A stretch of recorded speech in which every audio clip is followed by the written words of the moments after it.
And welcome to Tabletop and Beyond. We're your hosts today. I'm Justin, here with Dan, here with Warren. Welcome to the show, fellas. Thank you. It's good to be here. It's good to, I had to stop myself from dancing, hearing that intro for the first time. Yeah, normally Yep. we don't have that on the show, right? Right. Normally you edit it in afterwards, right? Yeah, definitely. And Yeah, this is Warren, welcome. You are from the Dayton Wargaming Club. We have talked many times at Gen Con and Nova Open and everything like that, but this is your first time on the show, so welcome. Dayton Warcry Club. Branching out a little bit into other things in 2023, but primarily focused on spreading the word of Warcry in the Dayton and Central Ohio area. You are super active in the Warcry Discord channel that all of us are a part of. You're known as War Machine in there, if I'm not mistaken. And I live on that Discord. Andy's on the Facebook group. He's one of like the 3 helpful commenters that might comment on your Facebook post if you go in there. Very true. Very true. In fact, when I first joined that Facebook group, Warren was one of the few that would regularly comment. So I'm glad to have you on the show. Like it's great to have you here. Yeah, great to be here. This is a really sweet setup you got. Yeah, thanks. For those listening to the podcast, we are looking at each other. The hosts are, because this is the first time that we're recording the Warcry episode as a live kind of video. I'm putting live in quotes because we're not technically live, but we're live with each other. And so if you are interested in seeing our sexy mugs, you can go to our YouTube channel at tabletop, youtube.com/tabletop and beyond, and you can see our YouTube video that will be up right after we get done recording this. So if you want to see some visuals, it's there. But if you love listening to us, you can still do that as well on the podcast feed. So to each their own. So let's get it started. Warren, what's on your hobby table, my friend? Oh, it's funny you asked that. So I'm working through the short-term goal is I all the stuff that's on Sprue that I've accumulated in the last 6 months.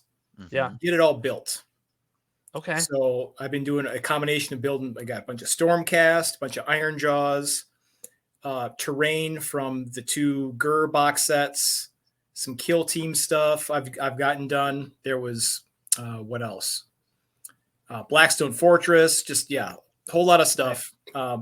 The goal is get it all done, and then hopefully on a good day, if you get a nice day or even like a semi-warm day, go over to Zach's and then just use his garage and then prime it all, and then boom, I don't have gray miniatures anymore. That's the goal, right? The hardest thing, I enjoy the building part. I spend way more time on it than I should, and just getting paint on miniatures like that. Getting over that first step, I do everything in bulk, right? I don't do like 1 miniature at a time. I'm like assembly line, like, all right, let's do 50 things at a time. And so, nice. The funny thing is I like building too. There's something very relaxing about it, when you can just kind of just listen to something and go through it. So that's pretty nice. I have an airbrush, so I don't have to wait for a nice day to prime, which I think you have a lot worse days in Ohio than we do in Virginia. I think it's a little bit more mild temperate in Virginia. Yeah, absolutely. Yeah, airbrush is something I was looking at getting into last year. Maybe this year's the year of airbrush. If I had it, I would show you my super sweet airbrush station. It's just a giant cardboard box that I just spray into. And I do have this respirator that I wear that I can't recommend enough because I've gotten way too many black boogers from like priming, and I realized I'm breathing that in. And you can't really see it. You end up like seeing it later. So I wear the respirator and I spray into a cardboard box, and I'm happy. It works for me. Yeah. So a lot of the fun stuff about the building too is kit bashing. So I got my custom Stormcast. I have a whole lot of corn bits, and so I'm like kit bashing dudes together with spare parts from corn bits because I have extra axes and stuff like that. And so that's part of what I'm doing too. In addition to all the gray plastic on Sprue, I have just like bunches of bits I've picked up for various projects. I'm like, okay, time to pull the trigger on these projects. Yeah, I mean, we all know that gray plastic miniatures, when you play with them, like they don't roll well. Like your diets are terrible, right? Like you just it's terrible. So the other day when I was playing the Hunters of Huanchi, to test them out for this episode, I actually primed them and I gave them a base coat of blue, so they at least had that, so that I could do my very best in testing them out. I don't know that it helped much, but yeah, that's great. That's great. Dan, how's your hobby table? So I have been furiously painting terrain because I am hosting a tournament in just 2 weeks where I don't have enough boards yet. I've committed to bringing 4 boards, and I right now have 3. But the reason I have 3 as opposed to 2 is because I've been just going all in painting all of the new stuff from the Sundered Fate box. I like your After that, green bamboo. Your green oh, bamboo is thank really you. cool. Yeah, I Yeah. really like this piece. All of them are really beautiful. There's not enough of them. I was talking with Justin before the show. I put 2 Sylvaneth trees in there, and once you add a couple Sylvaneth trees, they're pretty much on theme, and they finally fill out the board enough that you feel like you're playing on a real Warcry board. But on its own, I don't think it's quite enough. But the pieces are Mhm. beautiful enough that I don't really care that it's not enough. I mean, they just look so good. I love them. Awesome. Um, Next, I have to catch up on that Red Harvest terrain that I chickened Mhm. out on. All of the bobsled tracks, all of the trim on the mining equipment. Because the only thing I built was like the 4-inch tall scaffolding towers with the. Sorry, I built all of it. The only thing I painted up fully was the 4-inch tall towers with the Yeah. bridges across them.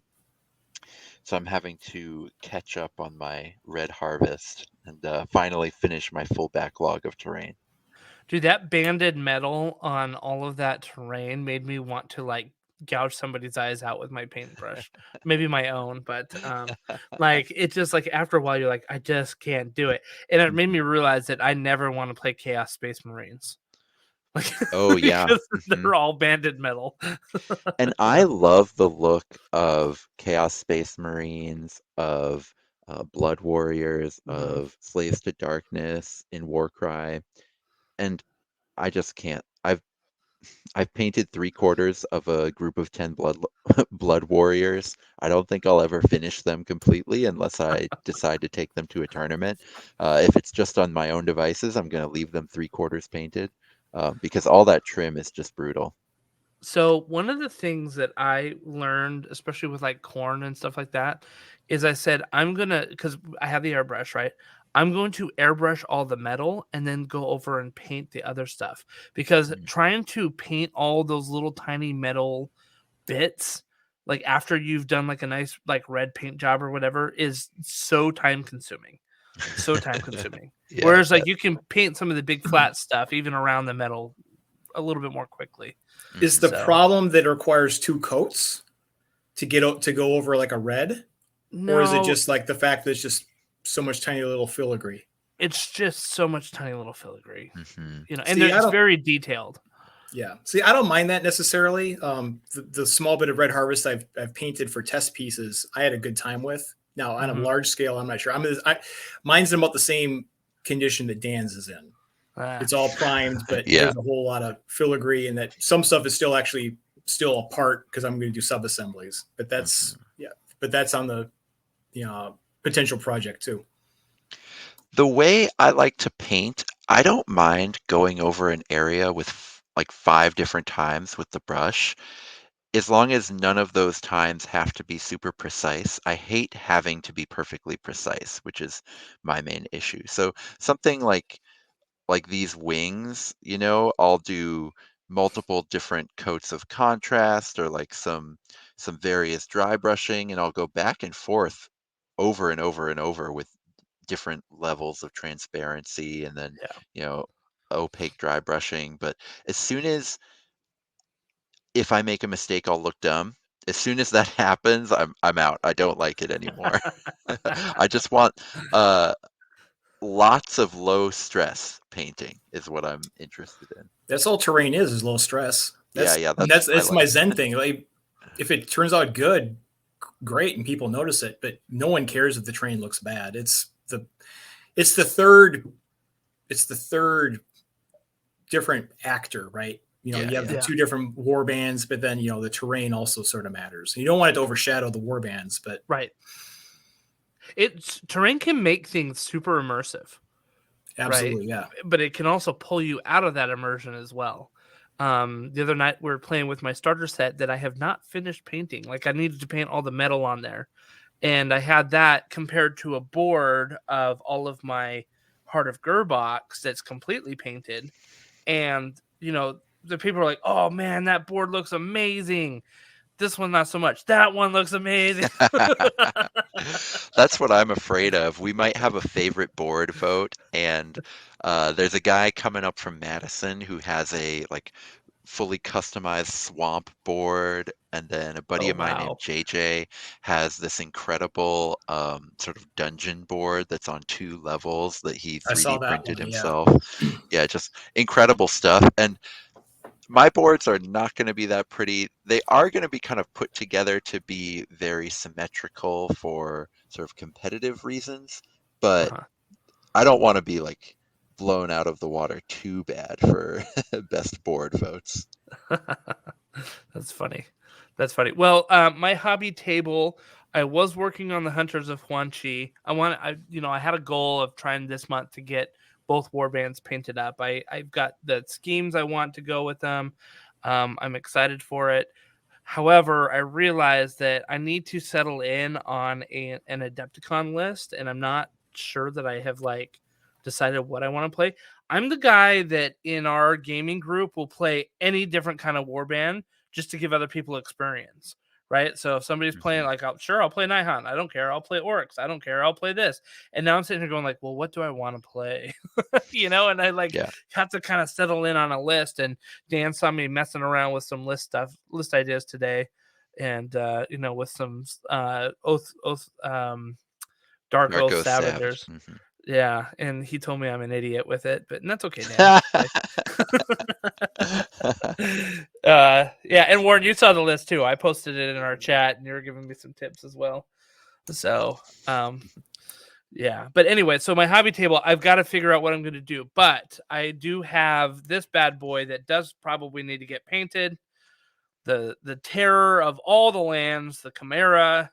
And this is a GW Chimera. I know they're kind of hard to find right now, but I was telling Dan that I picked up that GW Chimera when the Monsters and Mercenaries book came out, way back in, what was that, 2020, I think is when that book came out. So yeah, it was it's been sitting on my shelf for a very long time, and it needs to get painted because I think I need to bring a filthy list to the Adepticon tournament. A more friendly list for the narrative. I'm really excited for the narrative tournament too, by the way. I mean, I'm excited for both, but we can talk about narrative list building a little bit later on in the show too. I think we'll probably spend most of it towards competitive list building, but I've got some ideas. I think we totally should. Well, let's move on to the news. Do we have any relevant news that we want to talk about today? All the Adepticon stuff, I guess, right? Well, if you haven't signed up for too bad. Warcry at Adepticon, it's probably too late by now. Get on the wait list and pray. Yeah. Why don't you guys walk me through real quick? I missed the sign up on Sunday, and I ended up getting on the wait list. But I'm really impressed with how fast things got signed up for at Adepticon. It wasn't just Warcry, but all the painting seminars were gone in half an hour. A lot of the other things were picked up pretty quick. There's some bigger event tickets that are going on. Yeah. So why don't you guys walk with that real quick? While you're talking, I need to take my dog out. So you guys talk. About an hour and a half after the 1 o'clock opening, a buddy of mine texted me so what did you decide to do? Or what did you decide to sign up for? And I was like, oh wow, I completely forgot. I guess I should go do that. And by the time I get there, there's 4 spots left for the narrative event. There's I think 6 spots left at that time. So I just sign up and just start, you know, blasting a few people and just commenting in the Warcry Discord, like, I can't believe how fast this is going. Um, and then it turned out you hadn't signed up either, right? So Nope. yeah, I'm glad because you got off the wait list, Yeah, I was right? probably Mhm. one of the first people on the wait list because it was right Okay. after you had mentioned it, and I was shocked how fast it filled up too. Expect there to be some lag in the wait list, kind of working Mhm. through. The way that works is if you're on the wait list and then your number comes up, you get a link to say, or you can take it then, or you can wait up to 5 days. So there might be a little bit of lag. I just jumped on it. I was already signed up for Adepticon and just, yep. Normally I wait to the last minute to sign up for things because stuff happens. Uh, the Adepticon was a fairly last minute event for me last year, but yeah, in this case, yeah, you gotta lay in your plans early. And I'm excited about numbers because last year I think there were 24 players in the narrative and then 26 total in the 2 competitive events, one after the other. I think it was 14 and then 12, 8. yeah, Oh yeah, maybe yeah. So um a lot of drops and no shows on Sunday. I saw. right, right. And I think that's true of Sunday events in general. I think a lot of people get tired and want to go home. Um, but this time both events are much larger and sold out immediately, Mhm. which is just beautiful to see as far as interest in the game. And it just seems like the community in general has grown a little bit, and like not just the Warcry community, but the gaming community or the wargaming community in general. Tough to like verify that exactly with numbers, but definitely seemed like for this event there were more folks. It gives me hope that, like, when it comes around to the Nova Open, which I'll be running again this year, um, that we got more numbers, right? Like, because we got 30 sold out super fast, and I'd love to see 30, 32. I'm planning 32, right? And I think it's interesting that they had 30, not 32. Like 32 is such a nice round number for a Oh tournament no, with they like you mean 4 rounds. 40 for the competitive and the narrative? Did they turn it into 40? It was always, yeah, Oh, for I thought it was only Adepticon. 30 tickets No, I it was think for 40. Adepticon. competitive is 30 and narrative is 40. Ah, Yeah, okay. Yeah, yeah. yeah. Yeah, so like, but 32, you can do 5 rounds and have one winner with 32 Hmm. players. Right. Now 5 rounds is kind of a lot for some people, right, in one day. But we'd been kicking around the idea that if we get 32 players at the Nova Open, that we'll do 4 rounds and then kind of a championship match Hmm. between the top two for the last one, and people can get a drink and watch and cheer on and jeer and throw peanuts and all that stuff. That'd be cool.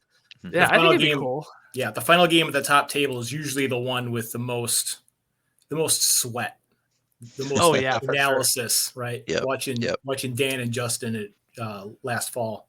Hmm. Yeah, at Nova Open, and I mean, it was funny it worked out that way because I don't know what happened, but I think you guys got started just a little bit later, Dan, We than did. some Yep. other folks. I don't know Hmm. if you guys were talking or whatever, which is, I mean, it was totally fine. We had the time, right? Yeah. But it worked out so that other people finished up, and then we all just kind of congregated. And man, I was sweating, and I wasn't even playing. Yeah. Yeah. My poor dwarves just missing over and over and like getting 1 5 out of 4 dice and being like, okay, that's 1 out of the 16 that I need to take this Moon Clan boss down. We gotta keep going.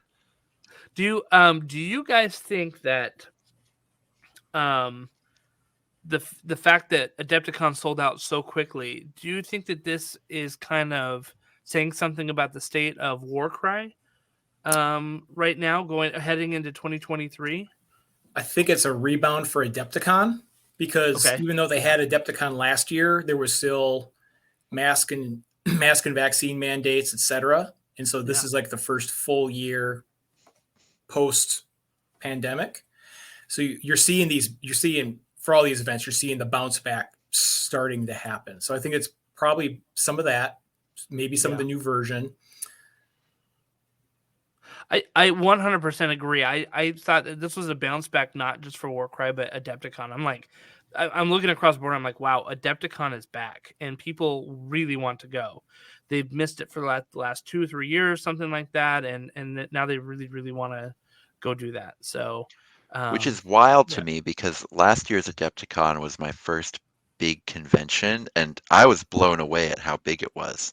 So if it's going to be, Yeah. 50% bigger this year, I don't know what to do with myself. That's that's too much. Yeah, it's gonna be pretty wild. I think being able to have events like the Nova Open last year, even though there was the mask mandates and things like that, and it wasn't as big as it had been, it showed that like, hey, people will still come out, and we're kind of all like slowly emerging from the pandemic and saying like, okay, like we sort of learned to live with this, and we know that if something happens, it's not probably not as bad as we thought it was going to be, like in 2021 or 2020, and with all the vaccines and all that stuff that yeah, we're just moving forward. Life is starting to continue on again, right? And I think Nova Yeah. Open helped show that having big events could still happen. So here we are at Adepticon, right? So Yep. we talked about the competitive on Thursday and the narrative on Friday. What's going on Saturday and Sunday? Because my fallback plan, I know that there was a couple demos set up with smaller numbers. I think JJ was involved in one or both. Yeah, there's 2 learn to play demos. I don't have the link in front of me, unfortunately, but yeah, but they were small, they were full up. But my fallback plan Saturday, I'm going to be in that area. I'll have my own boards and minis and stuff like that. And my whole plan is I'm just going to jam Warcry with whoever that day. So even if you're not in that event on Saturday, stop on by the Warcry area, assuming we can get the space, right? yeah. But yeah, stop on by the Warcry area, just open pickup games of Warcry. And that'll be especially great because we're doing 30 players, 4 rounds for the competitive. So there will not be a definitive champion. We'll probably have 2 undefeated players, unless it ends up working out like Warhammer World did, where everyone except for one person gets a bunch of draws. Right. And then, Right. it's the person who didn't get any draws who ends up winning. But otherwise, the most likely outcome is there's at least 2 undefeated players. And if we could get those 2 players playing on your Warcry board, Warren, on Saturday for kind of not the championship, but the bragging The rights. unofficial champion, yes. Yeah, that would be cool. That would be cool. That'd be very cool. Yeah, so I'm excited. I've never been to Adepticon, so I mean, it's kind of the premier wargaming event, and I mean, it's bigger than Nova Open. It's bigger than a lot of the other ones, LVO and all that. So it'll be interesting to see how it goes. I'm excited. Yeah, last year was my first year. I'd been to Gen Con multiple times before, and that blows everything out of the water. But my first time going to a strictly miniature game focused event, which was super cool.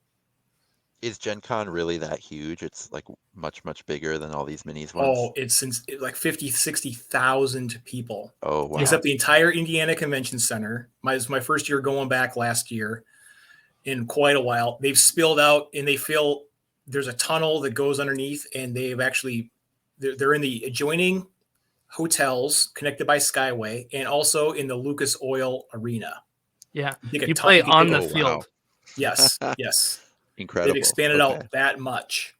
Yeah. Wow. And when Warren says all the hotels, you're talking like the Hilton, the JW Marriott, the Renaissance Hotel, like all of them have 3 levels of ballrooms and like humongous ballrooms, and they're just table to table to table, in these rooms, and little breakout rooms that are done, and like little tiny, alcoves that people are playing in. And I mean, there's like 50 to 60,000, and I think that's even low. When I went for the 50th anniversary of Gen Con, they said over the weekend 125,000 people showed up.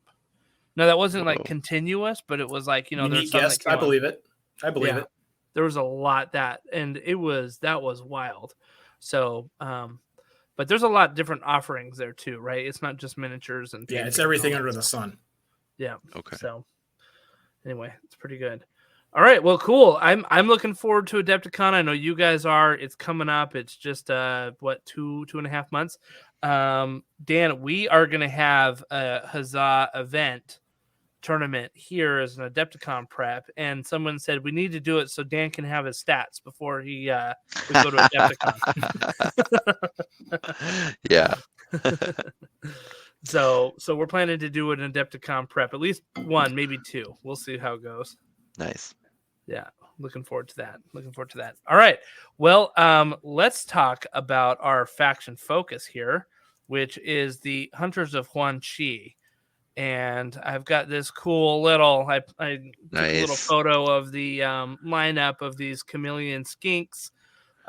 This is obviously an order warband that we have with these hunters. They are Seraphon, kind of like the Cainite Shadow Stalkers are to Daughters of Cain. These Hunters of Huanchi are the warband for the Seraphon. And as you can see, if you are watching the show, there are a lot of little chameleons on here. There's not a lot of variety, a lot of little chameleons, and there's 2 terror wings, which are essentially the flyers, right? The kind of the pterodactyl, pteranodon type things that we have there. So, now, Justin, I've got a surprise for you. I'm going to pull, me and Warren are going to interview you because you are the one who has actually played the Hunters. Yep. And I've heard through the grapevine that you might have some opinions. I might have some strong opinions about these guys. Yeah, so let's start with just kind of the overall games you played. How did the overall games go before we get into individuals? Yeah. So I played 2 games. The first game was let me see if I have the card. I probably don't have it here with me. It was out of the Sundered Fate box for the victory conditions, and it was Mark of the Hunted or Hunter. The most dangerous game.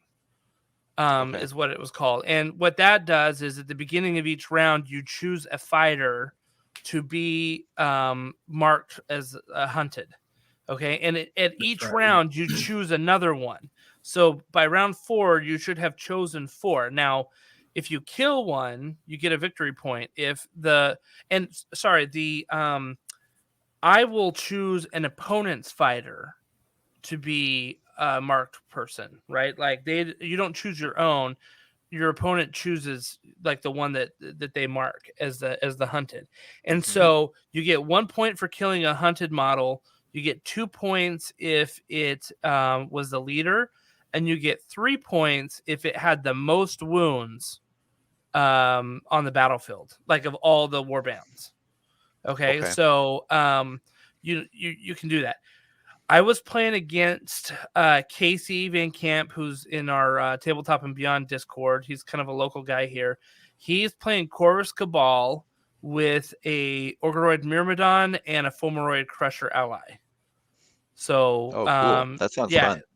It was actually a pretty decent list. I think a narrative list is like awesome, right? I don't know if it's gonna fight monsters that well in a competitive list, but narrative, like it's great. It's a great thing.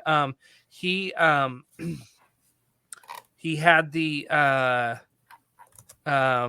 what's the guy's name with the big wings, the big flyer? Strike Talon. The Strike Talon. Oh, he had the Strike Talon, MVP. and he had a bunch of other kind of little guys as well.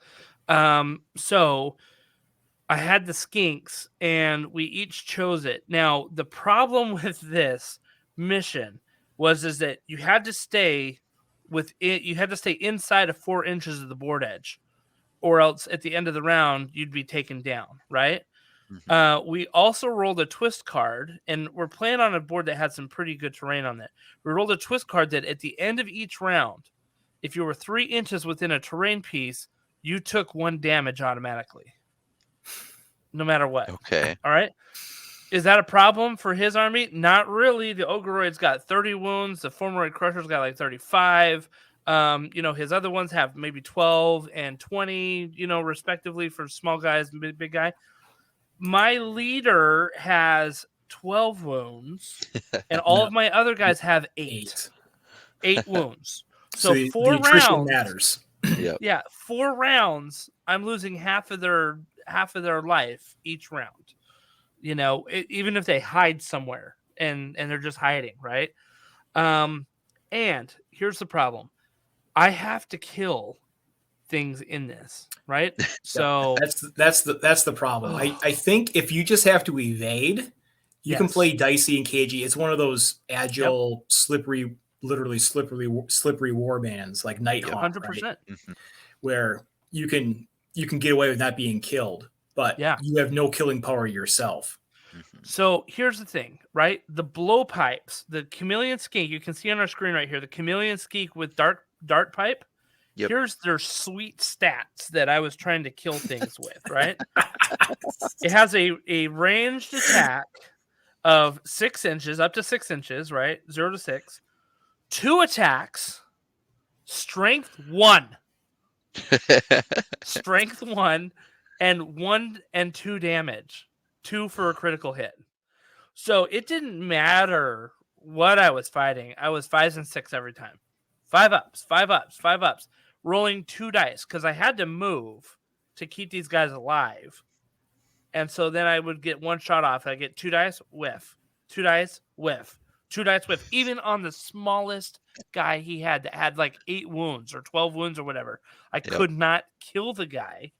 Because these blowpipes, like I'm just whiffing on everything, like 5 ups, and you know, even if I got 1 5, all right, cool, take 1 damage. You know, didn't you say that you ended up winning this one? How did you pull it off? I did win this one. so I will fully admit that I won this one because of a mental error from my opponent who didn't read the win conditions correctly. He thought that you just got 2 points for killing a leader. Not that you had to mark the leader and then kill it, right? So what he ended up doing is he took the gamble of moving the Fulmoroid Crusher into a point where he would kill my leader, but it would take him down at the end of the game, right? And because of the boundaries.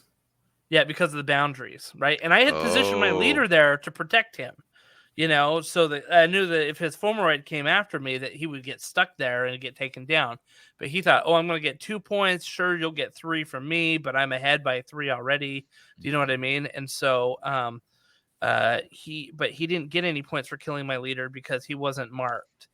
And, wait, so was this your only kill? Was the mission conditions killed?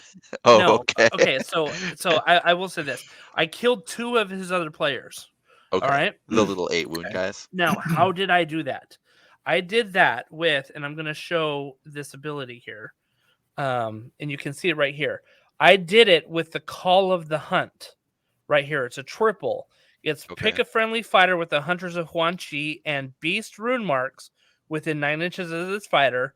That fighter makes a bonus move action. So you basically have to pick a Terror Wing, right? Because they're the only ones that have the Beast rune mark. You pick a Terror Wing that's within 9 inches of the dude who has the horn. And he basically makes a kamikaze dive bomb at someone, and he makes a bonus move and tags somebody, and he takes the damage that was on the dice as the ability. It's a combination. So it's a combination triple for a free move, and the charge ability you get on trampling hooves or whatever rolled into. But you don't have to roll the dice that you normally do for like an impact damage. You just take the value of the dice. Well, all of the charge abilities say that it's right. They're all a triple, and it's just if you move into somebody, it's a damage equal to the value of the triple. Right, right. I did not know that it was tied. That damage was tied to that. Okay, so it's more than just a triple for a free move. Okay, that's It's not. This is one of the best. Nice. This is one of the best that's abilities, not, right? No, that's not terrible at all. No, the problem is this. The only one that can use it is this dude right here on the right, the Chameleon Skink Hornblower with the Moonstone Club. He's the only guy that can use that. Okay, so you have to make sure that your Terror Wings, you have 3 of them, are within 9 inches of him. And then within like 10 inch, now they have a 10-inch move, so they can pretty much get to like a lot of different things, right? But you have to, 1, have a triple, 2, those Terror Wings have to be 9 inches within him. Now, what happens a lot of times is that Terror Wing will be 8 inches away, and you'll command him to go do that, and he'll go 9 inches and go dive bomb. Now he's 17 inches away.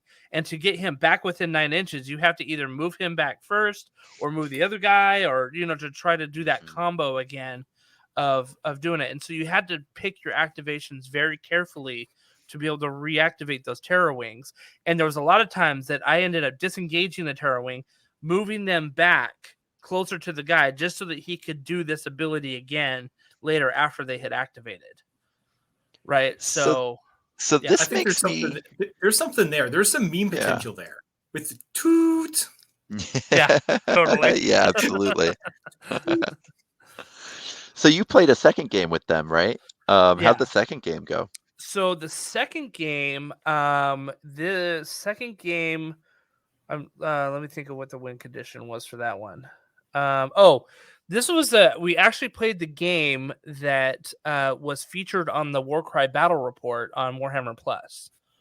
So the win condition for this was that you got a victory point if in that battle round you had either wounded or killed the most fighters on the field. So it was 1 damage on a fighter or kill them. And that would count as, you know, you count up kind of we call them our meta points, right? And then whoever had the most got the victory point for that round. Okay. So I was playing Jason and his kind of Slaves to Darkness list that he was running. The deployment on this one did not help me out very much. We were kind of deployed on the far ends of the board. So for me to get to him, and I had to play a lot more cagey because I just didn't have the wounds, right, that he does. And I had to play very cagey. So, but I couldn't move up too far, or else he had a Doom Knight and a Chaos Knight that could just come up and just boop, boop, and just kind of tag my guys really quickly. And all they had to do was 1 wound. They didn't even have to kill my guys, right? So I had to be very careful. Now, I had 13 guys on the table, so I kind of won the activation war, but Jason did a really good job of waiting. Like, you don't see people use the wait action very often, but he would use the wait action to force my guys to do something, and then he would be able to move his guys up a little bit closer without me getting in my range. So he did a really good job kind of managing that activation war. But it was nice. I will say it was nice having the skinks have so many activations because you had options. The problem was, and I tried to use this ability so many times. So it says right here on the card, their reaction is slippery. The fighter can make this reaction after they have been allocated damage points by a melee attack action. This fighter makes a disengage action. So basically, after they get hit once, they can get the heck out of dodge, right? And prevent like a second attack happening. My skinks never lived to the second attack. Like ever. That's the problem. So yeah, it was, and even his small guys. So I will say this. It was kind of funny. A couple of times he would attack. And he did a really good job of finding my guys that had moved and moving in and attacking guys, so I couldn't use that reaction as well. I mean, Jason's an experienced player, so he kind of knew what he was doing with that, right? So he would come in and he would attack my guys that didn't have any reactions left. And his guys, we figured out that they do about 7 points of damage a turn. And it happened very regularly, 7 points of damage, and they had 8 points of damage. You know, so they would walk away with 1 wound, but it only took like 2 rounds, and I was in a world of hurt with that. Just because, like, even with me trying to play very cagey, he just kind of pushed up the board, and with his, like, he had 7 bodies himself, so he was able to just kind of corner me and make it difficult for my skinks to get away. You know, so without getting tagged a lot, so it was a little bit trickier. But yeah, so I lost that one. That one wasn't nearly as close as the first one. I should have lost the first one. I should have lost both of them. I mean, I did lose the second one, but should have lost the first one as well, if not for the error, right? The mental error. But yeah. All right. So do you think it's worth going through each of these fighter categories to kind of talk about them individually, or do you want to just kind of paint with a broad brush through some of them? I can paint with the broad brush, right? So we talked about the Hornblower skink. His best He's cool. I utility. agree with Warren. There Yeah. might be something. There might be something fun there. Are there any? Are there any Beast Rune Mark potential allies in order? I It's don't got to think there it's got to are. Are be there? Hunters of Huanchi with the Beast. It has to have that combination. So it's Yeah. only the Terror Wings. Oh, okay. Yeah. It has That's to be really a that. Yeah. shame. Okay. Otherwise you'd be like Griffhound, go. Yeah. Oh, Right. yeah, yeah. Yeah. Mhm. Or Aether Wing. Although even then, the Hornblower isn't the leader, so you can't ally the Hornblower into other That's true. warbands, which is really too bad. That is Because true. I agree with you, Warren. Otherwise, I would love to put this with Griffhounds in particular. Yeah, Oh they well, made that's too they bad. made this they made it only for the Terror Wing. So that skink Hornblower with the Terror Wing is the best combo that they had, Mhm. right? Which is pretty good. The Alpha, the leader, he wasn't bad in terms of like compared to the other skinks. Like but he's bad in 90, general, right? Like 90 I would points. never. Yeah, 90 points, 12 wounds isn't bad. Yeah, 90 points, 12 wounds. He has 4 attacks, whereas your normal melee guy has I'm looking it up real quick. Sorry. Your normal melee guy has 3 attacks. So he's got an extra attack compared to your normal melee. Toughness 3, 1-3 damage, right? So they're on par. I honestly I think 70 points. I mean, it's because they have movement 6. We all know GW's algorithm is 100 like primarily based on movement, second is based on Yes. toughness, right? So I think 70 points is overcosted for these guys. I hate to say that. I mean, the 6 movement is nice, but it's not like they can fly, Well, if you you're gonna know. give them So if you're gonna give them a discount, can you have them give them to Skaven too, please? yeah, Thank you. right. Yeah, seriously. So, So what do yeah. you So sorry. think?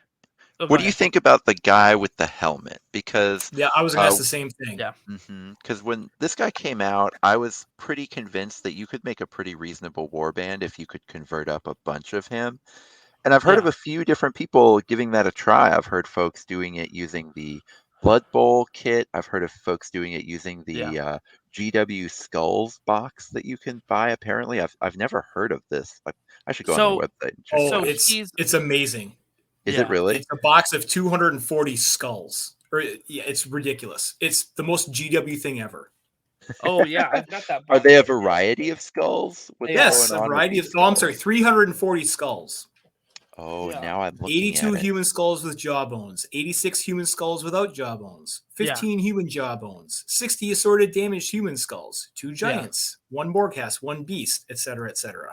They've got like Oh, demon skulls. Like I okay. 40 got it. day I think skulls, gene yeah. stealers. Yeah.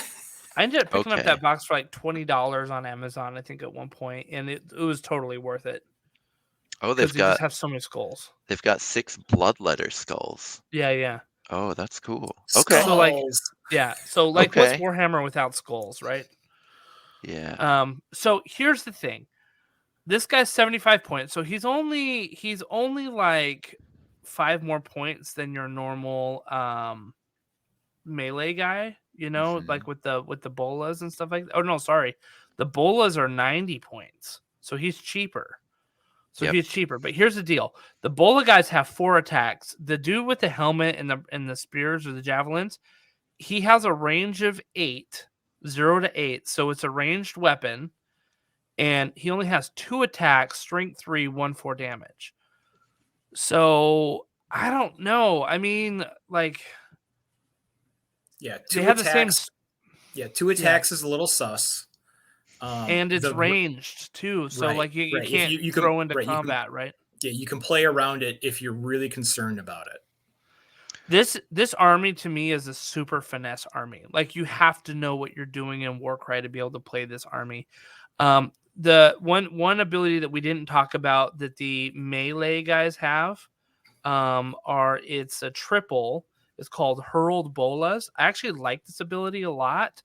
Mhm. For what it does, I don't know that I love it for its mechanics as much, but it says pick a visible enemy fighter within 8 inches of this fighter and roll a number of dice equal to the value of this ability. If one of the dice scores a 6, that fighter makes 1 fewer actions in that battle round. If a fighter is reduced to 0 actions in this way, he cannot be activated in the battle round. So you can. I was thinking these guys actually like are not bad against monsters. Think about it. Like if you have this guy with the hurled bolas and you have a 6, you're rolling it. Like you could get 1 or 2, maybe 3 if you're lucky. 6s. I'm You know. not 100% certain. This question came up, I think, when they came out, and I don't think we ever came to an agreement on it. Mm-hmm. I'm not sure if you get multiple 6s, if you get 1 fewer action for every 6 that you roll. It's not 100% clear. The way I'm reading it, you only take away 1 action.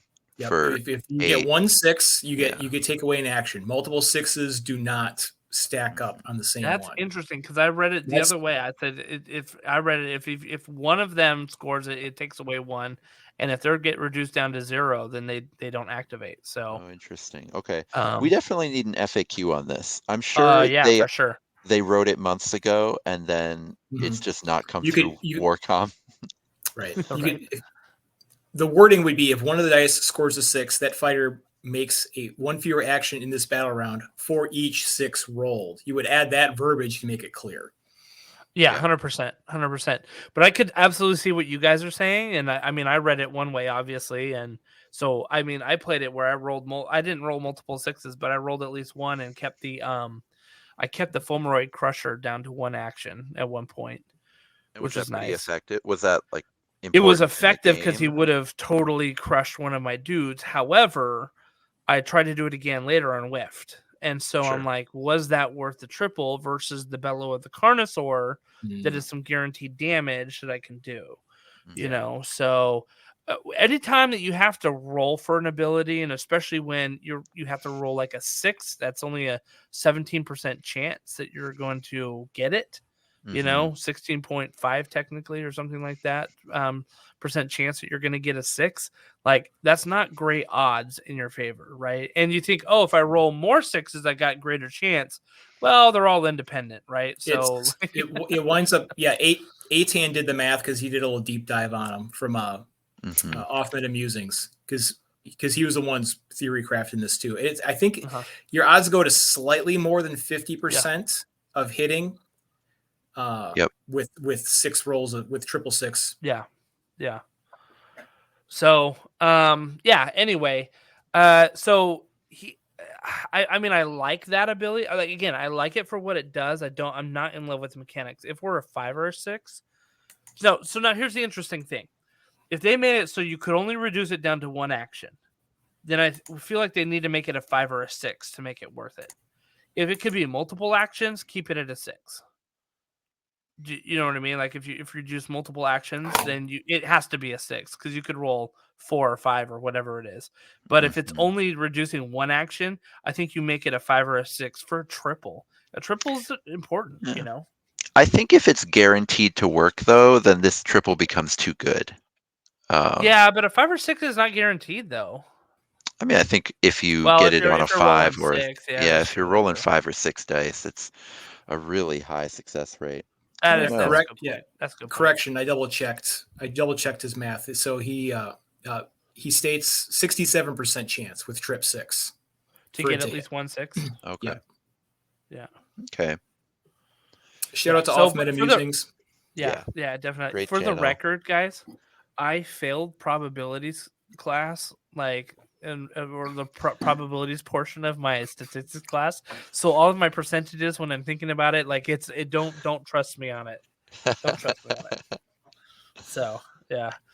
But anyway, I use the envenom weapons with the blowpipe guys at one point where you add 1 to the damage points by each hit and critical hit. I used that on a couple of occasions because I needed to try to take down a fighter for that first thing that I was doing, you know, for the victory point.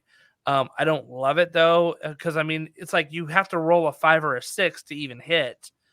And then when you do, it's like a 2 instead of a 1. Like it's just not, I don't know. Like it's just not enough. I never got a quad. Well, I could have made a quad at a point, which gives them the hit and run, which is make a bonus move action or a bonus disengage action. Then you can make a bonus attack action or a bonus move action, right? So that's the for the blowpipe guys only, essentially. And meh. I would not use that for a quad. Like I don't know. I wouldn't. Oh, Because it's not a universal quad. Yeah, I see now. yeah. Yeah. Yep. They So it's better than a rampage because it's more flexible than a rampage, but they don't have any big rampagers on Yep. the team. right. And Yeah.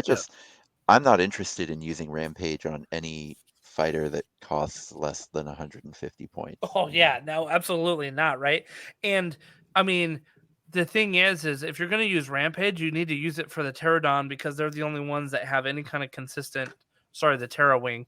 They're the only ones that have any kind of consistent damage output.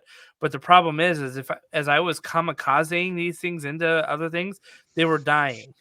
I Sure, mean, sure. like, because they're They've only putting got 8 themselves. wounds. Yeah. Yeah, exactly. They only have 8 wounds, so like they'd hit something else would come in and just kill them. I'm like, okay, well Yeah. that was fun, So This is why look, I keep yeah, looking at the Huanchi's Claw, and I feel like it should be good because you're getting 10 wounds for 75 points.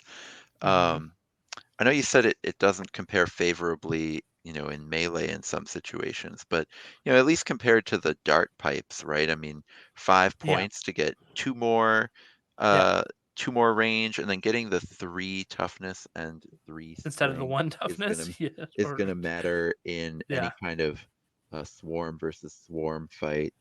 I'm interested to see how things go when people who have really converted this faction up give it a try. Uh, but hearing your hearing your impressions definitely makes me cautiously pessimistic about how it'll So go. I think out of the box, the Hunters of Huanchi is an unplayable faction for Wow. competitive. Okay. If you want to play narrative, knock yourself out. You're gonna have. I mean, I think I told you, Dan, earlier today.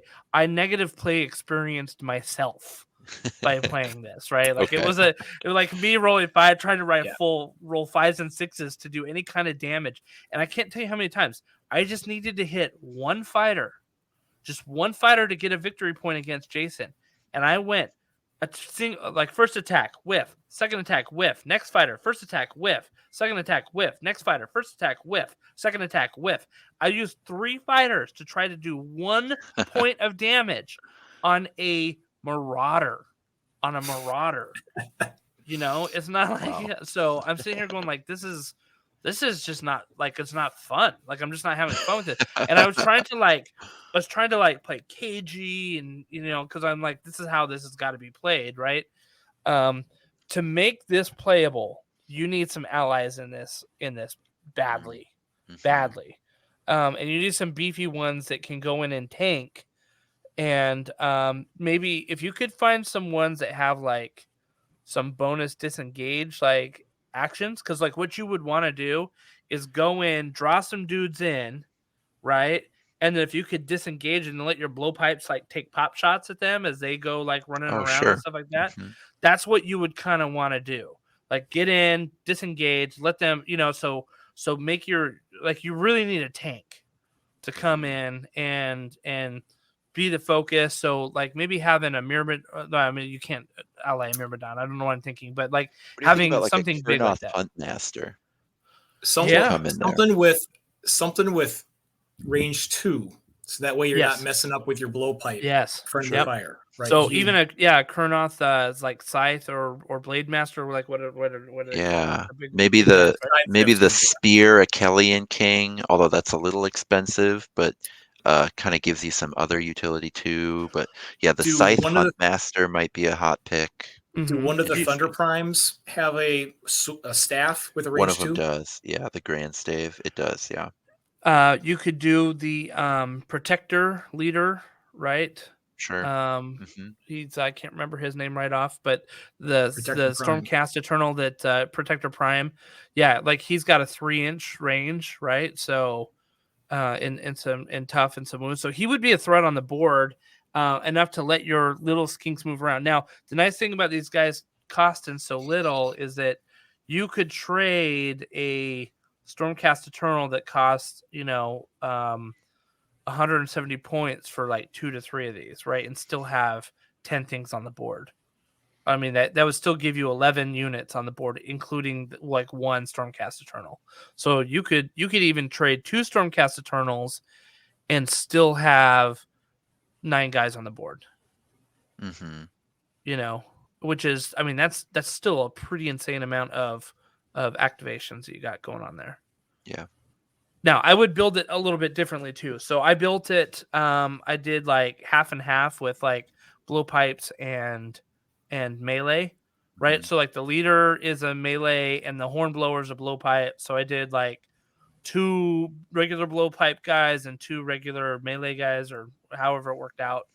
And I would build it differently. No, like if I knew that I needed allies, I would make them all blowpipes, and then get some. Even though you tough... said the blowpipes are the worst. They're garbage. They're garbage. But I would get them because, yeah, I'd get them because you could move them around and then like hit them. So it's like the complete reversal of what everyone has been talking about is the conventional wisdom for building these, because everyone is saying, or folks are saying, avoid the blowpipes at all costs, and you're like, I'm all in on the blowpipes. Well, I'm all in knowing that I would be putting in some melee in that build. Oh, sure. Okay. In that build, right? So, like, if as I built it out of the box, I think I built it right out of the box, just for what I was doing. But, I mean, and so what I would do then is if I'm going to ally some melee Stormcast or something like that, I'll just drop my melee skinks, and leave the blowpipes in there. So, anyway, that's kind of, I would go more in on blowpipes if I knew I was going to be bringing in the types of allies I'd be bringing in. So, but these guys have to have allies. They just have to. Like, they're just not good otherwise, Terror wings and hornblowers. Yeah. That's what I'm thinking.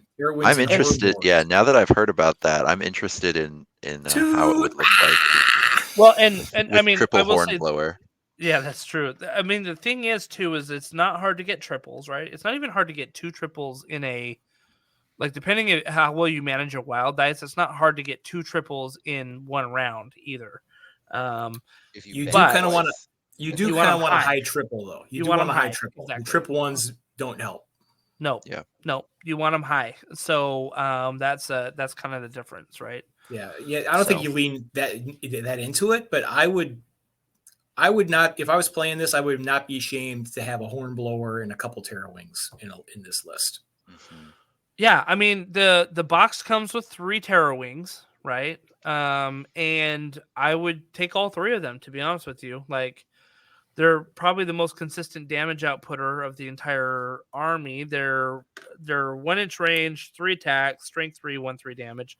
So they're kind of similar to the melee guys, but they can move a lot more, right? So they can position themselves, I think, a little bit better. Yeah. And they fly. Yeah. So anyway. All right. Well, this is good list building talk to kind of dovetail into our next topic, which it's been the hot topic on a lot of people's minds. Warren is the perfect guest. Moving forward, yeah. Because you talked about it. You talked about it with us too. Mm-hmm. Yeah, absolutely. So I feel like you can never dive into this topic too often. And that, I mean, that it's impossible to have done it too often, because that well is very deep, and you can keep coming back to it. It's a very deep well. Absolutely, that's the best way to put it. So Justin, you were the one who proposed this topic for this week. So what are you thinking? How do you want to tackle this? So one of the things that I want to talk about, and I get this question a lot from some folks that have played Warcry or that are getting into it, and they're just like, well, like, where do I start? They kind of see the compendium that's out there, and they see the stats, they see the abilities, and they're like, well, I kind of want to play a Skaven list, or I kind of want to play a Stormcast list. But like, you look at those 2 factions in particular, and they're huge. I mean, they're pages and pages of just the units, right? Let alone the abilities and things that are available. So it's like, well, where do you start? Like, where do you start kind of coalescing and forming it? One easy way is you start with the models that you have, right? Like, that's kind of an obvious way to start. I don't think that that's the optimized way to start, but it is the obvious way to just at least start playing games and seeing how things work, and seeing how abilities work, and seeing what combos you can get. you play with the models you have. Like, I don't know about you guys, but I have got a full Night Hunt army, like, like 5,000 points of Night Hunt or something like that in Age of Sigmar. And so when they expanded the Night Hunt list in the Tome of Champions, the original one, right, the 2020 Tome of Champions, when they expanded that list to many, many more Night Hunt units, I started playing with a lot of different ones, but that was the ones that I had. And I could test them out, like, this is good, this is bad, this is good, this is bad. So if you're an Age of Sigmar player, I think you're in a good spot to start list building and just trying out different things if you already have models. But let's say you're new to it. Let's say you're brand new and you've never played a GW game before, and you're like, where do I start? Like, what do you guys think? Where do you start to list build? Well, there's a lot of different answers to that question depending on who you are. Sure. So in the exact question, if you are brand new, my suggestion is rule 0, rule of cool, or rule 1, or whatever you want to call it. Sure. Okay. Rule of cool. Yeah. Pick what you like. Pick what's cool. Pick what you'll enjoy painting, and go with it. And then pick that faction, and then maybe pick a couple of cool models, and then maybe dig deeper into like what's good. But I would focus on that first to kind of get you in the game and kind of keep you in the game.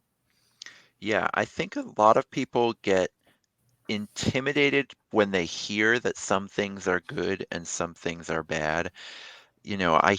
I've heard no one wants to be stuck with a poor faction. Right. And I've heard people who have never played a game complain about the meta before. And I get I get why, because no one wants to be painting something. A lot of the people, while you're painting your warband, you're thinking about how they'll play in the game, and you're kind of daydreaming about it as you paint it. And no one wants to think that they're playing under these constraints where what they're painting is never going to be good.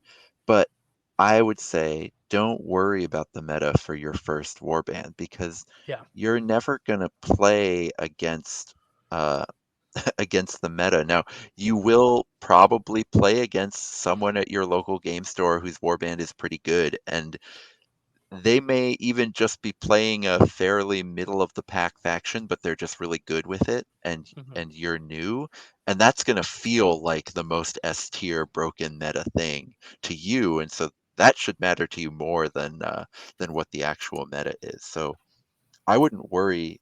Like Warren said, I wouldn't worry too much about what's good and what's not for my first warband. Right. Yeah, and one of the things that I like doing for the first warband, the thing that I would tell somebody is go pick up a Warcry box. And the reason why is it's the cheapest way to get into Warcry. Like if you choose an AOS faction, probably the best scenario for you is that a start collecting box will have most of the models that you need. Right, rather than just if you pick up a Warcry box, usually those warbands are about 1,000 points. You can do a lot with them. The only exception I would say is there's a few factions. I'm planning to do a video of this soon, but there's a few factions that can pull it off with one box in a way that's a lot like a Warcry box. So, the classic one is Bone Splitters. There's people who swear by that Savage Orc box. I'm not into it, but people do love it. The Zangor box has builds 4 different fighters, and you can mix and match, and you can get up to 1,000 points now. The Dominion halves, so both halves of the Dominion box are pretty reasonably priced online, and people are still breaking them out and selling them piece by piece, and you can either get the Cruel Boys half or the Stormcast Eternals half, and both of them set you up pretty well. Yeah, definitely. So that's where I would start. And one of the things that I like to do, I think I said earlier that I'm the kind of guy that will play sort of whatever faction to like let other people practice.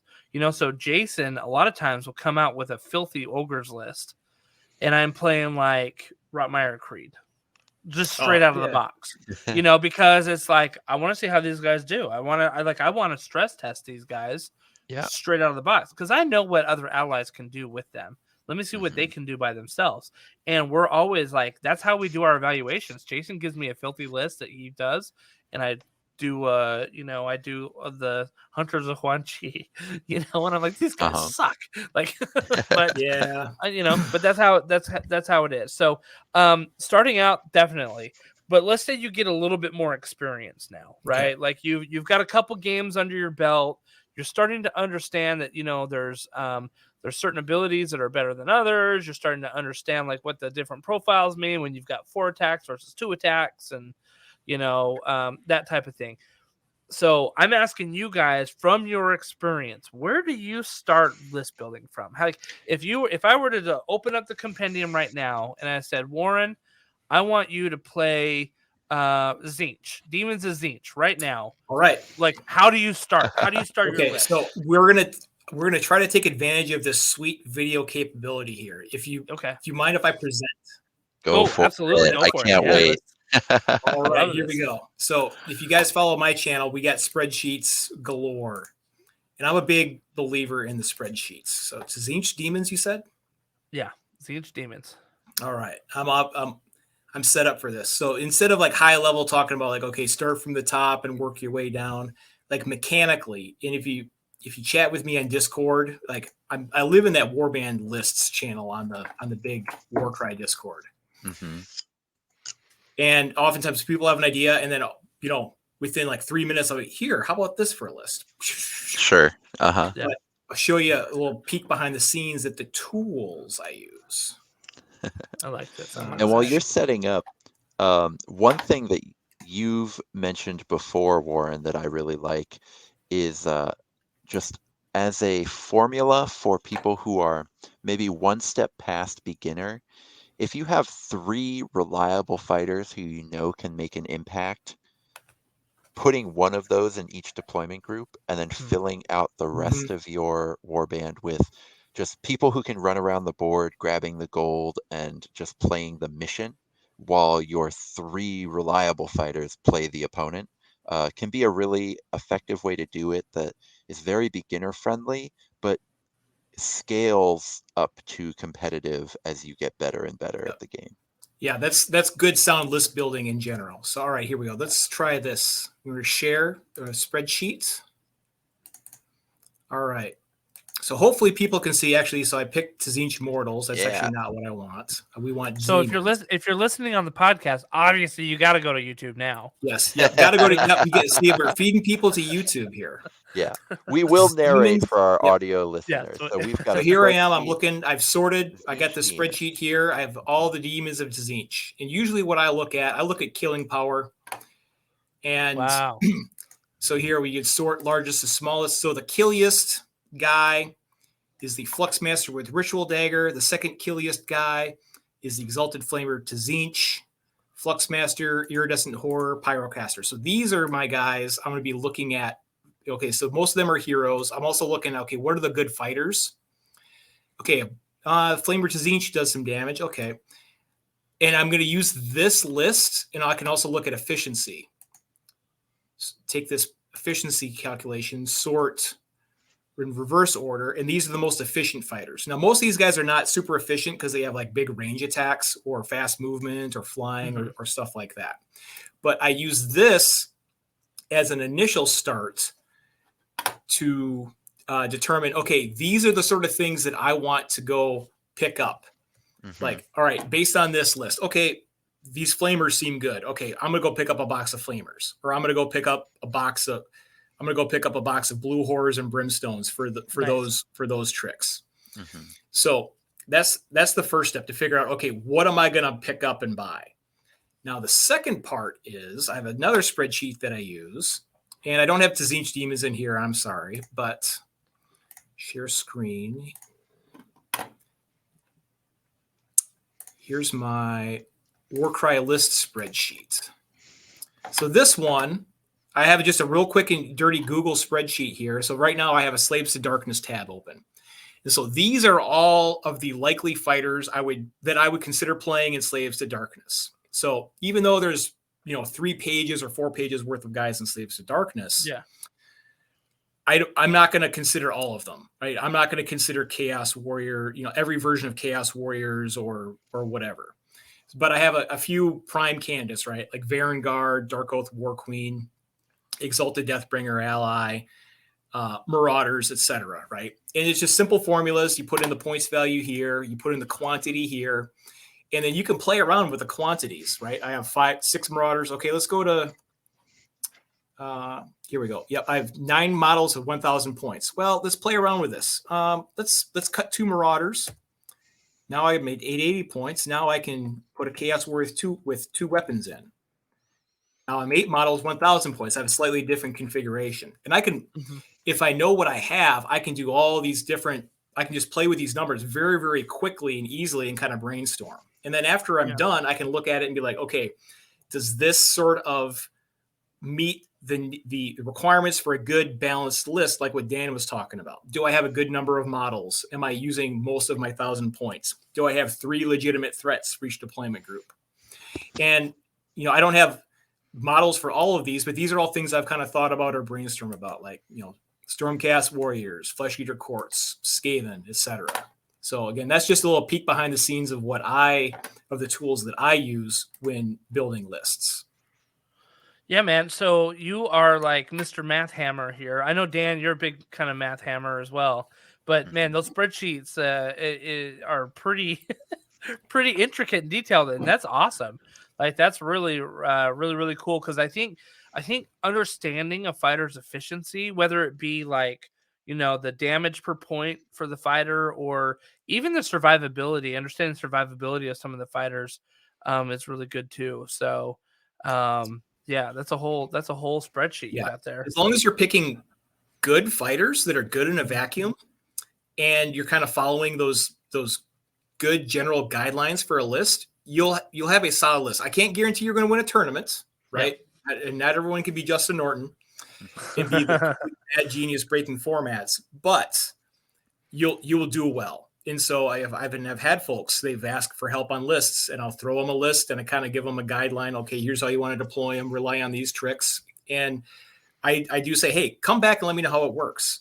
And sometimes they do come back and they, hey, yeah, I won my first game. I'm like, that's awesome, man. Nice. And so, yeah, list doctor is a nice pastime.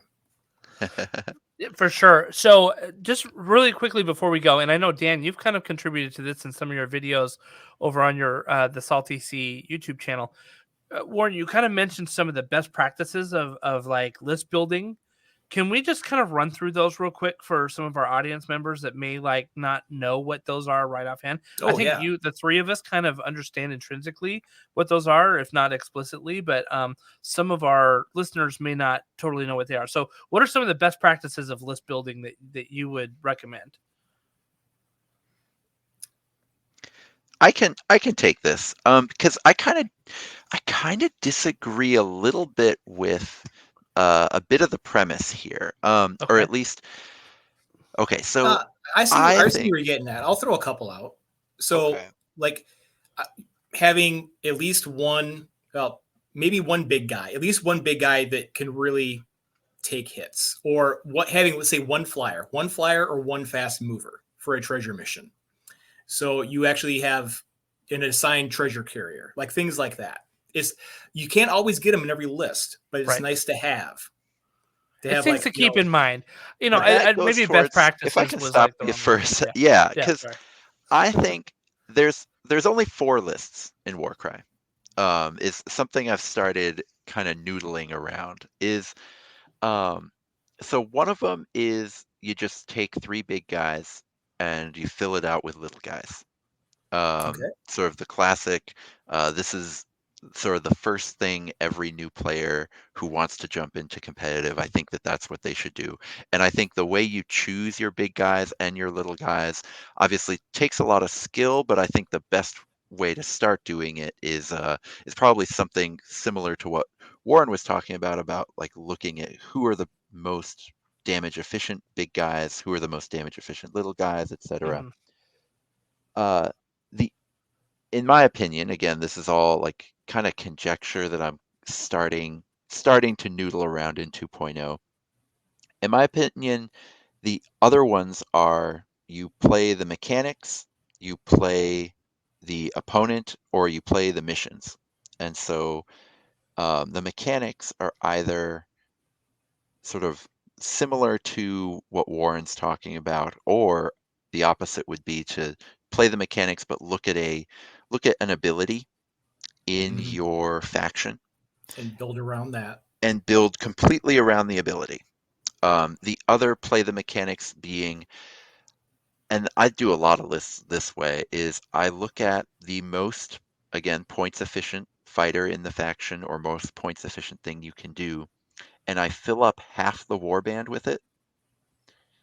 And then I think about what are the weaknesses of that fighter and what does that fighter need for support. And So that's then, kind of like with the Hunters of Huanchi, right? right. Like That's what? Like exactly they're how I built. Mhm. Mhm, super efficient. Like even the blowpipe guys, because they can move and shoot if they need to, but mhm. they need something to get into combat, Right. right? The They best need big something to allies take that hit. throw in. Yeah, Mhm. right. And so that's kind of building to the mechanics. Hmm. But then building to my opponent, for example, um, a lot of if I'm expecting, if I'm going to a big tournament and I want to win it, I know that I'm not ever going to win a tournament without either beating a monster list or a list full of Graveguard. Hmm. Um, a lot of people have won tournaments without playing against one of those things, right? I mean, the tournaments come in every size, but now that we're starting to have tournaments that are up in the 30s of players, we've had one at Warhammer World. We're going to have one at Adepticon. The tournament I'm hosting is probably going to be over 30 players. Hmm.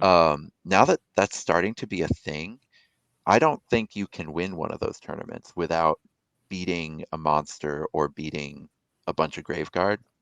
And so I'm not even going by faction. I think that the way that soup works in 2.0 means that faction is becoming less and less important. And so I'm trying to sort of do math hammers about how something lines up against a specific fighter. And so if I was going to go to a tournament, I would either be playing Graveguard or playing the Chimera, because those are the two best things in the game when you do the first thing I said, which was playing the mechanics. And then if I wasn't going to do that, I would be looking for how can I put two fighters in my list that are going to give a Chimera player headaches or a monster player headaches, and how can I fill up my list with things that can survive clouds of Graveguard? Either fighting them or trying to outmaneuver them. And that kind of dovetails into the fourth Warcry list that I think exists, which is just play the missions, right? A lot of people, I wasn't the first person to say this, a lot of people were quick to figure out um, that, for example, if you're only playing on the core book, both the treasure missions have the dagger as the closest thing to the Mhm. treasure. So the most important thing you can do in Warcry list building, according to this thought pattern, is you start with a fast thing in your dagger, Hmm. and then you go over, and then you kind of look at the missions you're going to be looking at, and say, you know, for example, there's a mission. Hopefully, not giving too much away about my tournament, but there's a mission where your shield starts off surrounded by 4 objectives and the other person's shield. And that's round 1, and then everything else comes on round 2 for reinforcements. I want to put my most durable, like the things I know are going to still be alive when the reinforcements get there. I want to put those in my shield if I'm playing Hmm. that. Um, and so then I would just search my faction for things that tick these boxes, and if the faction I want to play doesn't tick those boxes, I either move to a different faction, that's what I would do. Or if I don't want to move to a different faction, I just, make sober decisions about what sacrifices I'm willing to make and what I'm willing to not make. So I think I I hope that wasn't too like unhinged a rant. I No, know I went for I see 10 where I minutes see just where now. no, I see where I see where you're getting at, and it's like if you want to, I mean, you gave the best advice. If you're, for Justin's original question, for those that are going to go to Adepticon and play the competitive tournament on Thursday, those are the rules you would need to follow. I think I think I give solid advice to kind of get you like over the hump if you're new. Like I feel like I build solid lists. I don't feel like I'm going to build the next tournament winner, but I think the things that you're thinking about, the considerations of it. Yes, you have a very narrow selection of fighters and factions to choose from if you want to compete against against Chimera and Graveguard, and the whole planning, if you know the missions, planning out ahead of time, like, have a plan for this deployment or have a plan for this mission. You're right on. The one Achilles heel of planning for, hey, how can I say make sure that I can beat a Chimera and beat Graveguard is you can make some lists that don't beat much else. So right, yeah, we talked about that today, right? Go up against Vindicator spam or whatever, something like that, and then just like I have no idea. Yeah, even Stormcast I've been finding are really good against some of the best stuff in the game, but Stormcast are the most vulnerable to one random dice roll from your opponent because you can get a Demonet or like any random thing from Daughters of Cain and they just roll die roll. Spiky because die roll, deal 18 or deal spiky die roll and deal 16. Anything with any cheap thing with 4 on crits, any 1/4 crit profile, Stormcast can just all of a sudden it's round 2 and you've lost. Like you only lost one Stormcast, but you can't do anything. Some people hate that about the game. I think it's a feature. The swingy crits, I think, is a feature. I love it. Oh, I do too. I agree. It keeps things exciting, but I other love people it. will disagree. I wish fewer fighters had it.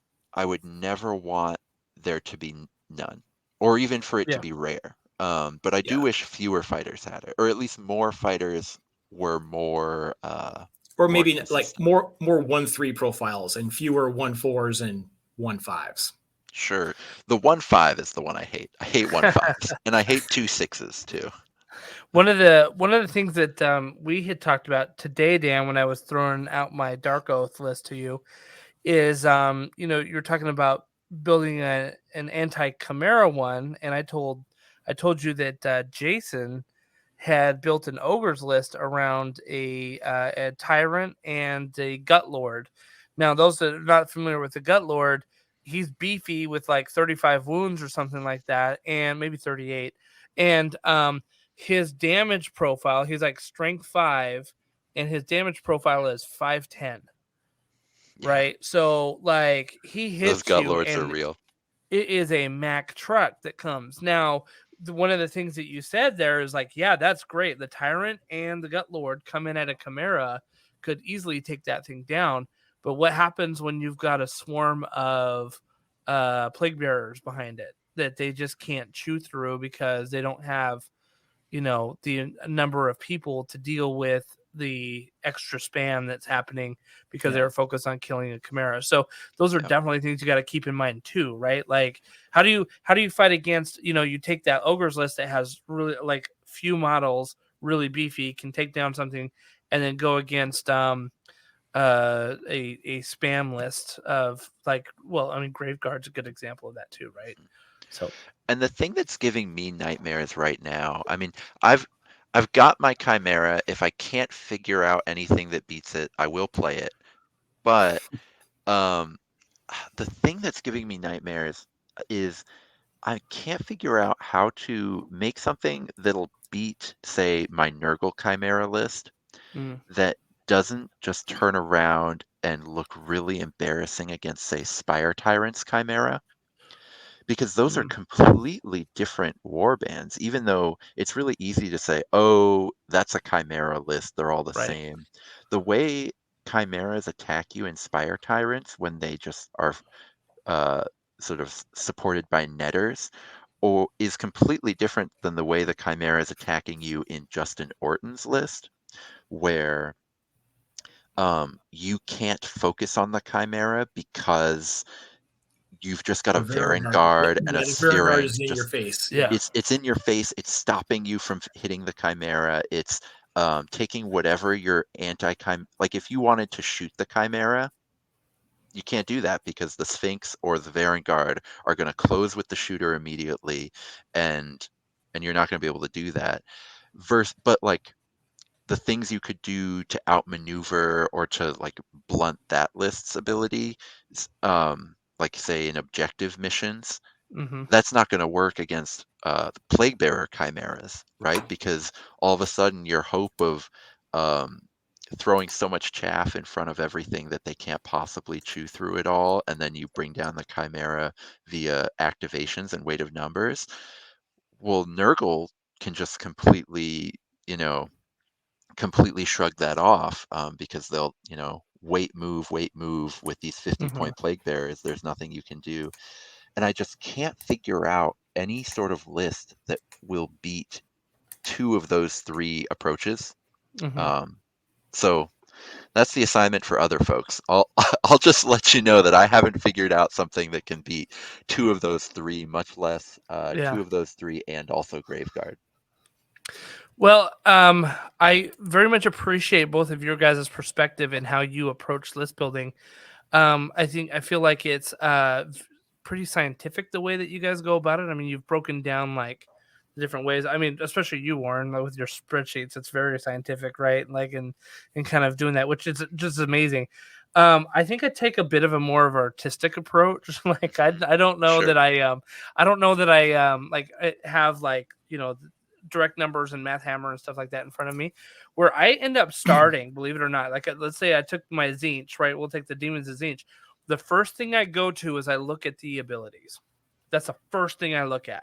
And I say, okay, what do these guys need? Do they need doubles a lot? Do they need triples a lot? Like, I ask, what is their quad?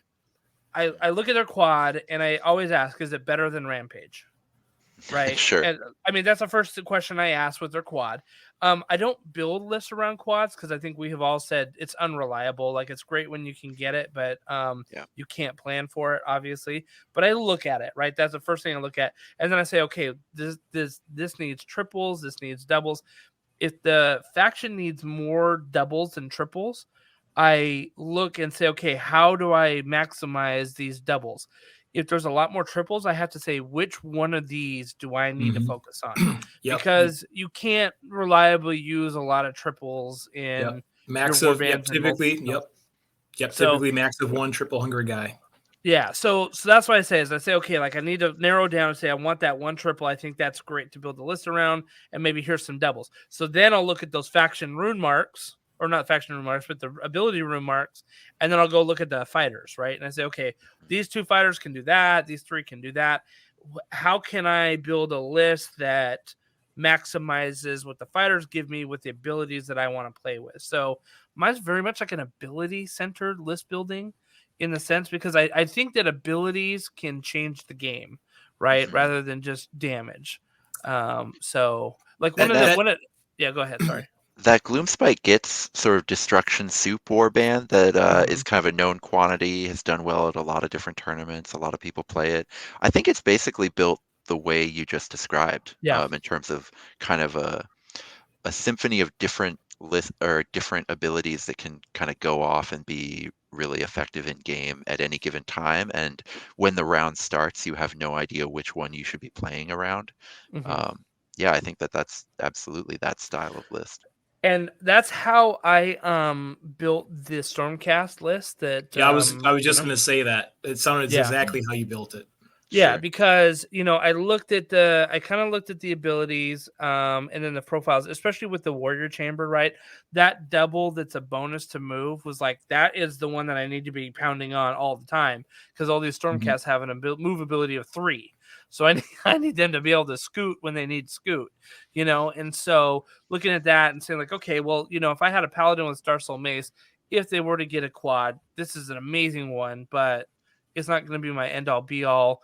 And then, kind of just jiggering the list around the abilities. So that's where I always start. I always start abilities first. That's the first thing I look at when I'm when I'm looking at it. And it's funny because, like, you know, when I'm playing even the Hunters of Huanchi, like the first thing I did was like sit down and study this card and said, like, okay, like which of these fighters do I need to focus on as being my strike, like my strikers, which one are like the gonna have to be the ones that just kind of run around. And of course that's a little mission dependent depending on what you get, but knowing the abilities. I was gonna say the other thing too is I intentionally put in the Lord Relictor in my Stormcast list because I like, and this is kind of my play style, right?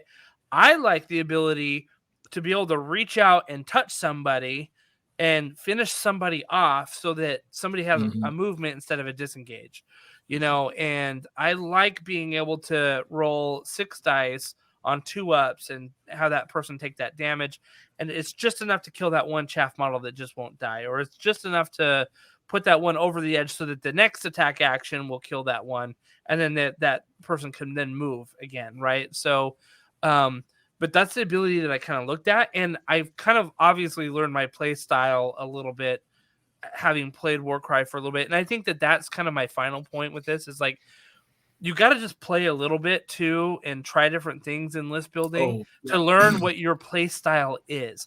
Because I know that there are some abilities that I look at, I'm like, nope, because that's just not how I play.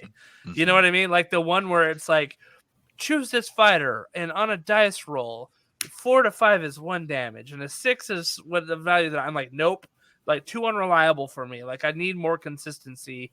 And some people may like that one, and that's okay. If that's what you like do it. But for me, I'm like, that ability is not a thing. So if I see a bunch of those abilities, I'm like, I don't know that I like this faction. You know, I don't know that I want to do that one. So anyway, that's kind of my approach a little bit. That's a really good point. You can't overemphasize that enough. Like, especially if you're going to be playing competitive at Adepticon.